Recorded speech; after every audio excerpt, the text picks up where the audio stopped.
Bismillahirrahmanirrahim. Assalamualaikum warahmatullahi wabarakatuh. Alhamdulillahi rabbil alamin, wassalatu wassalamu ala asyrafil anbiya wal mursalin wa ala alihi wa sahbihi ajma'in. InsyaAllah pada video kali ini saya akan terangkan berkaitan dengan tajuk yang ketujuh, yakni tajuk berkaitan dengan makharijul furud li usulil masail, iaitu cara kita nak tetapkan ataupun keluarkan bahagian yang kita jadikan ia sebagai asas pengiraan dalam menyelesaikan suatu masalah perwarisan. Dalam arti mudahnya, lihat kepada gambar rajah ni. Dalam tajuk ni kita akan selesaikan ataupun kita nak kenal pasti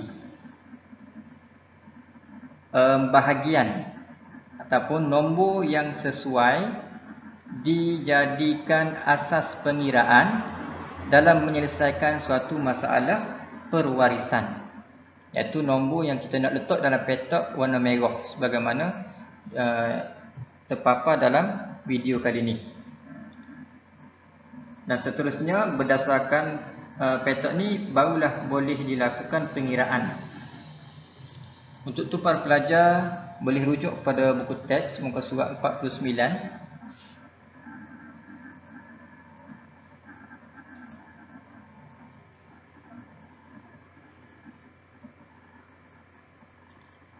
Okey, baik. Ini adalah dalam video kali ini, sebagaimana yang para pelajar boleh tengok, gambar rajah dalam skrin ni adalah sebagaimana gambar rajah dalam buku teks.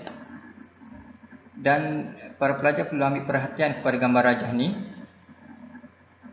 yang mana dia telah bahagikan naw' al-furudul muqaddarah, yang kadar yang ditetapkan dia telah bahagikan kepada dua kelompok ataupun dua kumpulan. Kumpulan yang pertama terdiri daripada 1/2, 1/4, 1/8. Kumpulan kedua 2/3, 1/3 dan 1/6. Sebolehnya para pelajar hafal benda ni mengikut susunan dia. Sebab apa? Sebab dia dah susun mengikut susunan daripada banyak ke sedikit, iaitu 1/2. 1/2 ni paling banyak lah dapat harta. 1/4 pertengahan, 1/8 paling sedikit harta. 2/3 sama juga paling banyak, 1/3 dari harta pertengahan dan 1/6 paling sedikit. Seboleh-bolehnya hafal mengikut susunan dia bagi. Dan perlu ingat juga kumpulan dia. Sebab apa? Sebab benda tu akan melibatkan pengiraan kita selepas ni. Baik, tengok kepada keadaan yang pertama. Cara kita nak kenal pasti nombor ataupun asas untuk jadikan nombor pengiraan dalam permasalahan yang pertama ni, iaitu apabila pecahan tidak bercampur. Idza lam yakhtalit, iaitu apabila pecahan tidak bercampur dengan pecahan lain. Sebagai contohnya, bentun dia akan dapat 1/2. Contohnya si mati hanya meninggalkan seorang sahaja waris, iaitu anak perempuan dia. Jadi anak perempuan berseorangan, keadaan dia dapat 1/2. 1/2, maka dia tidak bercampur dengan mana-mana pecahan. Tak ada 1/4, 1/8, 2/3, 1/3, tak ada. Dia seorang sahaja, maka asas nombor yang kita nak gunakan sebagai asas pengiraan kita adalah penyebut bagi pecahan dalam gambar rajah. Ni 1/2. Penyebut dia adalah nombor 2.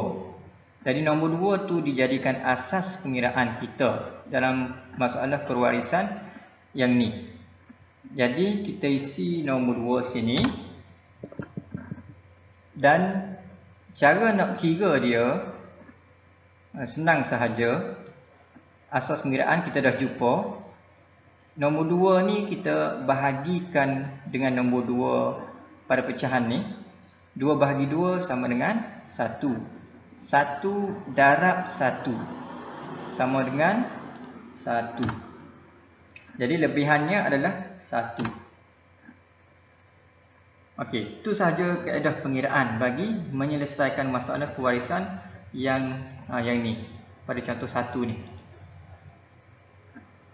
Lebihan 1 ni diberikan kepada Baitul Mal.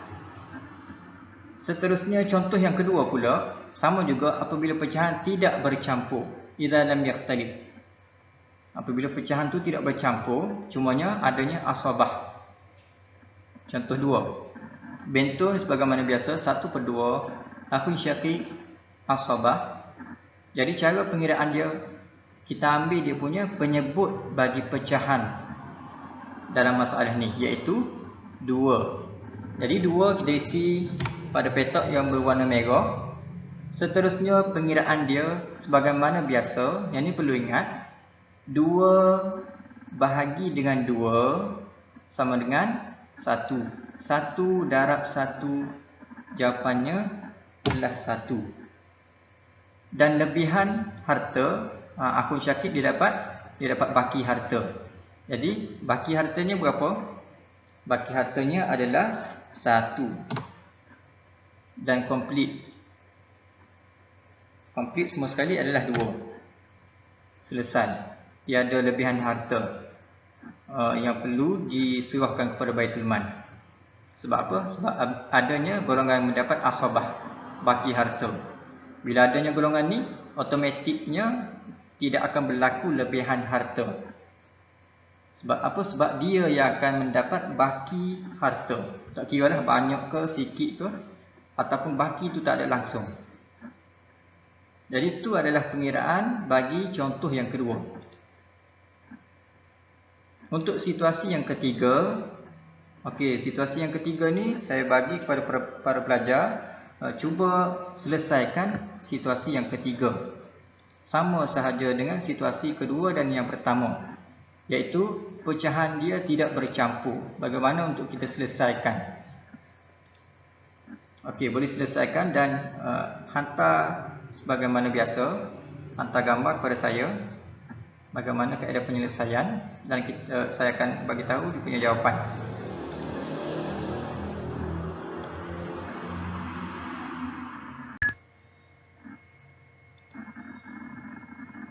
Baik, untuk situasi seterusnya, yakni situasi yang kedua.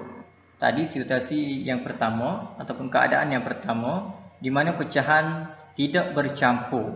Kalau 1/2 semuanya 1/2, ataupun dia waris tu ada seorang saja dan ia dapat 1/2. Begitu juga 1/4, kalau dia pecahan 1/4 tu tidak bercampur dengan mana-mana pecahan. Pengiraannya sama sebagaimana dijelaskan dalam video sebelum ni.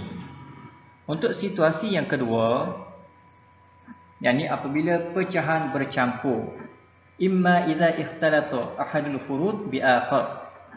Boleh tengok dalam buku teks muka surat 49. Apabila pecahan tu bercampur. Baik. Keadaan pecahan yang bercampur ni pula dia bahagikan kepada 2 bentuk. Kita bahagikan kepada 2 bentuk untuk memudahkan. Iaitu bentuk yang pertama, dia bercampur. Pecahan tu bercampur dalam kumpulan yang sama. Pecahan tu bercampur dalam kumpulan yang sama. Kembali kepada gambar aja. Iaitu tengok pada kumpulan yang pertama. Contohnya, pecahan 1/2 dia bercampur dengan pecahan 1/4. Jadi bagaimana kita nak ambil? Sama ada kita nak ambil penyebut dia nombor 2 ni, ataupun kita nak ambil penyebut dia nombor 4. Jadi kita akan pilih, tengok pada gambar, tengok kepada perbincangan seterusnya. 1, apabila pecahan tu bercampur dalam kumpulan yang sama, yakni kumpulan 1 tadi. Yang ini contoh pecahan yang bercampur dalam kumpulan yang sama, iaitu kumpulan 1 sahaja. Tengok az-zaujah 1/8. Sebab apa? Sebab ada waris si mati. Pentun 1/2 sebab berseorangan. Jadi 1/8 dengan 1/2 dia berada dalam kelompok kumpulan 1. Ini 1/8 dan 1/2. Baik, cara nak selesaikan ia, para pelajar perlu menyamakan angka penyebut, yakni angka 8 dan angka nombor 2 ni, kepada angka penyebut pecahan yang lebih kecil. Nak samakan ia kepada pecahan yang lebih kecil dengan kaedah darab. Baik, jadi kita nak tengok mana pecahan yang paling kecil di antara dua ni. Pecahan paling kecil sebagaimana kita sebut sebelum ni, ikut susunan, dia dah ikut susunan dalam gambar rajah ni. Yang paling kecil ialah 1/8. Jadi para pelajar samakan angka 1/2 ni, nak disamakan dengan 1/8 boleh ke tak boleh? Okey, caranya 2 ni kita kena darabkan supaya menjadi 8. Boleh tak boleh? Ya, boleh. 2 darab berapa jadi 8? 2 darab 4 sama dengan 8. Jadi 8 ni kita boleh jadikan ia sebagai asas pengiraan dalam masalah ini. Jadi bila dah boleh 2 darab 4 sama dengan 8, automatik 8 ni boleh dijadikan asas pengiraan. Baik. Seterusnya sebagaimana biasa, pengiraan seterusnya 8 bahagi 8 sama dengan 1. 1 darab 1, jawapannya adalah 1. Seterusnya 8 bahagi 2 sama dengan 4. 4 darab 1 sama dengan 4. Seterusnya lebihan yang tinggal adalah 3. Okey, 3 ni diberikan kepada Baitul Mal. Jadi Az-Zawjah akan dapat 1 bahagian, Bintun akan dapat 4 bahagian. Yani 1/8. 1/8 ni lebih jelas lagi.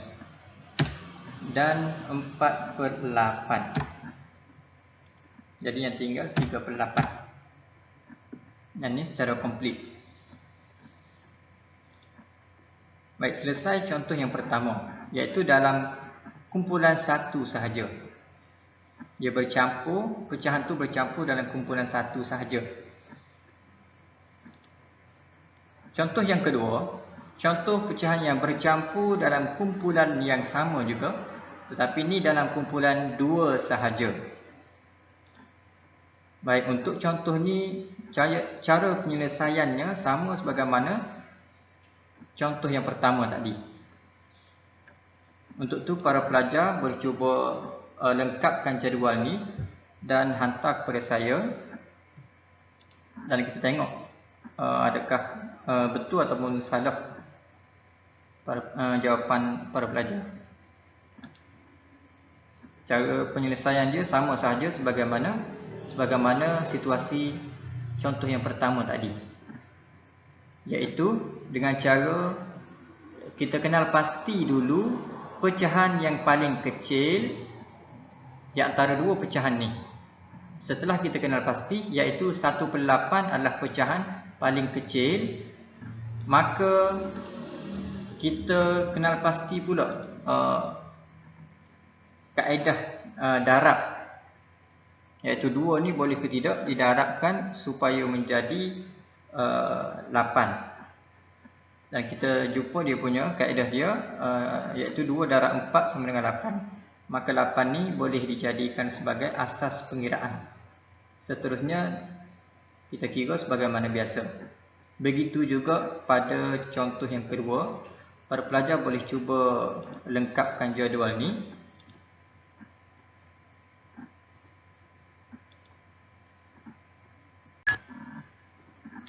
Untuk situasi seterusnya, iaitu situasi bercampur, iaitu situasi pecahan yang bercampur dalam kumpulan yang berlainan. Dalam kumpulan yang berlainan. Kalau tadi dia bercampur dalam kumpulan yang sama, maka pengiraan sebagaimana dijelaskan tadi. Adapun yang kedua ni, pecahan tu bercampur dalam kumpulan yang berlainan. Baik, kita tengok 1/2. 1/2 ni dalam kumpulan yang pertama, dia bercampur dengan mana-mana pecahan dari kumpulan 2. Okey, tengok gambar rajah.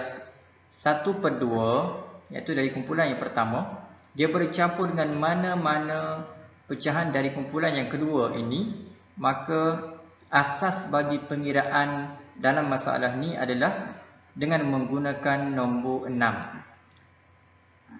Baik, tengok pada contoh situasi 1. Contoh 1, 1/2.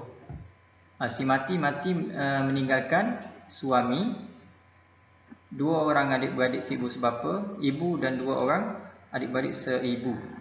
Maka suami akan dapat 1/2. Ukhtain syaqiqatain 2/3 sebab ramai. Ummun 1/6 oleh sebab adanya ukhtain syaqiqatain ataupun adik-beradik si mati ni 2 dan ke atas. Ukhtain li'um, adik-beradik seibu akan dapat 1/3 oleh kerana 2 dan ke atas. Baik, seterusnya tengok pada situasi tadi. Dia kata 1/2 ni 1/2 ni dari kelompok ataupun dari kumpulan 1. Ada bersama dengan dia pecahan 2/3, 1/6 dan 1/3. Yang ni dari kumpulan pecahan 2. Jadi asas bagi pengiraan ataupun asas bagi permasalahan ni adalah 6. Jadi sini kita letak ia 6. Maka pengiraan seterusnya seperti biasa. 6 bahagi 2 sama dengan 3. 3 darab 1, jawapannya adalah 3. Seterusnya 6 bahagi 3 sama dengan 2. 2 darab 2 sama dengan 4. Okey, yang ni kena ambil perhatian sebab dia 2/3 dah. Jadi 6 bahagi 3 akan dapat 2. 2 darab 2 sama dengan 4. Seterusnya 6 bahagi 6 sama dengan 1. 1 darab 1 sama dengan 1. Dan akhir sekali 6 bahagi dengan 3 dapat 2. 2 darab 1 sama dengan 2.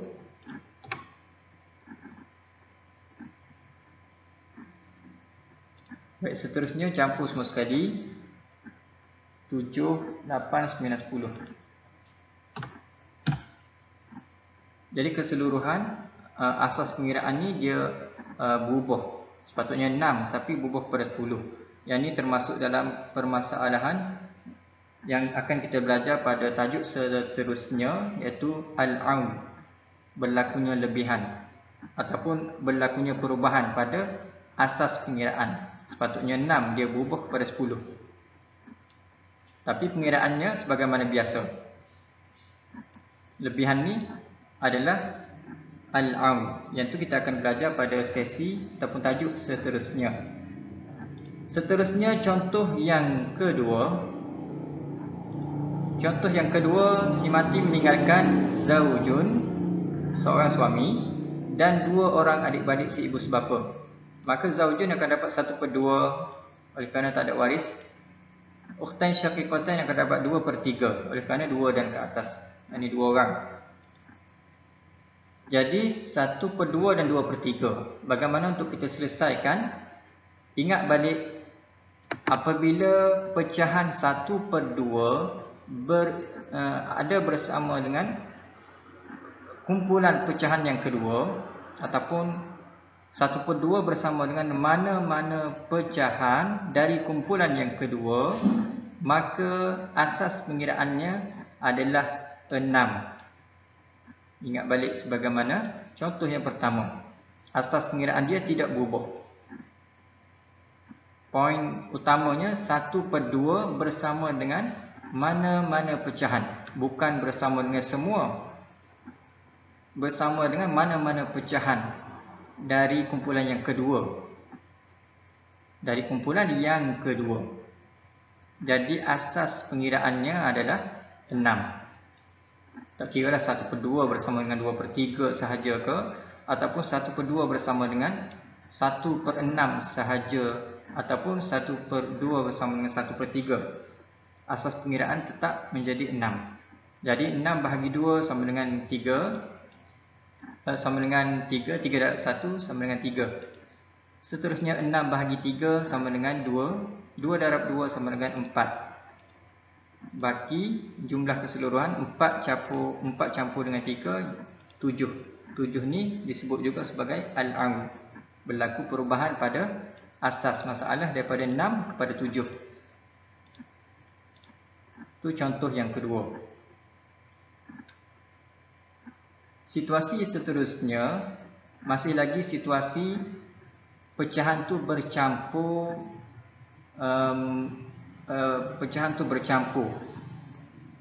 dari kumpulan 1 dan kumpulan 2. Cumanya yang ni 1/4. Ni ingat, yang ni warna hijau. Warna hijau ni 1/2. Dia akan jadi asas pengiraan dia 6. Situasi yang kedua 1/4. Bercampur dengan mana-mana pecahan dari kumpulan 2. Asas pengiraan dia adalah 12. Asas pengiraan dia adalah 12. Jadi tengok kepada contoh. Si mati meninggalkan zaujah, ukhtain syaqiqatain, ukhtain li'um, Okey. 1/4. Dia bercampur dengan kelompok kumpulan 2 tadi, kumpulan pecahan yang kedua. Jadi asas pengiraan yang kita perlukan, yang kita guna ialah 12. Seterusnya 12 bahagi 4 sama dengan 3. 3 darab 1 jawapannya 3.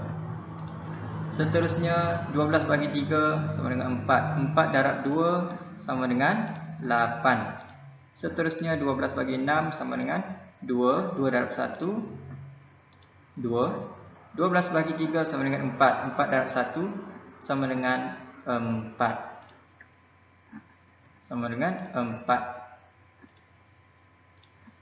Dan keseluruhannya adalah 17.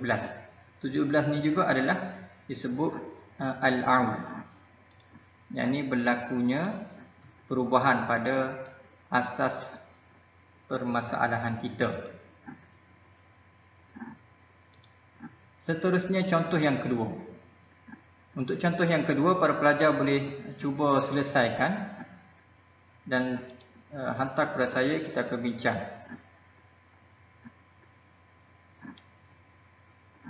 Seterusnya 1/8. Baik, 1/8 juga sama sahaja sebagaimana situasi 1/2, 1/4 tadi. Cuma dia berubah dari segi asas permasalahan dia menjadi 24. 1/8 bercampur dengan mana-mana pecahan dari kumpulan 2, maka asas masalah dia akan jadi 24. Contoh situasi kita tengok. Zaujah, bintain, ukhtain syaqiqatain. Zaujah dapat 1/8. Ada bersama dengan dia 2/3, 1/6 dan asabah. Cara pengiraan dia, asas pengiraan kita dah tahu. Bila mana 1/8 ada bersama dengan dia kelompok pecahan dari kumpulan yang kedua, maka asas pengiraan dalam masalah ni adalah 24. 24. Untuk seterusnya para pelajar boleh kira dia punya jawapan dan selesaikan. Seterusnya boleh kongsikan kepada saya. Begitu juga dalam permasalahan ataupun contoh yang kedua. Cuba selesaikan contoh yang kedua. Kesimpulan daripada PDP 12, tajuk yang ketujuh, makharijul furud bi usulil masail. Dan ini terbagi pada 3 situasi pecahan, yang mana situasi yang pertama, pecahan tidak bercampur, iaitu contohnya si mati meninggalkan waris, seorang sahaja waris, iaitu waris yang mendapat 1/2. Maka dalam situasi tersebut kita hanya menggunakan penyebut bagi pecahan 1/2 itu, iaitu nombor 2 digunakan sebagai asas pengiraan. Begitu juga kalau si mati meninggalkan 2 orang yang mendapat 1/2. Asas pengiraan juga kita menggunakan nombor 2, iaitu penyebut bagi pecahan 1/2 itu. Situasi yang kedua, apabila pecahan itu bercampur dalam kelompok yang sama, yakni kelompok yang pertama ataupun kelompok yang kedua. Tengok contoh kelompok yang pertama. Pecahan 1/2 bercampur dengan ataupun bersama dengan pecahan 1/4. Maka asas pengiraan yang kita gunakan adalah menggunakan nombor 4, iaitu kita melihat kepada pecahan yang lebih kecil. Yang lebih kecil adalah pecahan 1/4. Maka angka penyebut bagi 1/4 adalah nombor 4. Nombor 4 ni digunakan sebagai asas pengiraan. Begitu juga jika pecahan itu bercampur dalam kumpulan yang kedua sahaja. Contohnya 2/3 bercampur dengan 1/6 ataupun bersama dengan 1/6. Maka asas penyelesaian kita menggunakan nombor 6, iaitu penyebut bagi pecahan 1/6. Dan situasi yang ketiga, apabila pecahan itu bercampur di antara kumpulan 1 dan kumpulan yang kedua. Yang ni kita perlu lihat pendetailan dia. Contohnya 1/2 apabila bercampur dengan mana-mana kumpulan pecahan yang kedua ini, maka asas pengiraan dia akan jadi menggunakan asas nombor 6. Seterusnya, jikalau 1/4 bercampur dengan mana-mana pecahan dari kumpulan yang kedua, asas pengiraan yang digunakan adalah 12. Manakala jika 1/8 bercampur dengan mana-mana pecahan dari kumpulan yang kedua ini, maka asas pengiraan yang kita gunakan adalah 24. Baik, itu adalah situasi atau 3 situasi secara ringkas bagi tajuk yang ke-7. Wallahu a'lam. Assalamualaikum warahmatullahi wabarakatuh.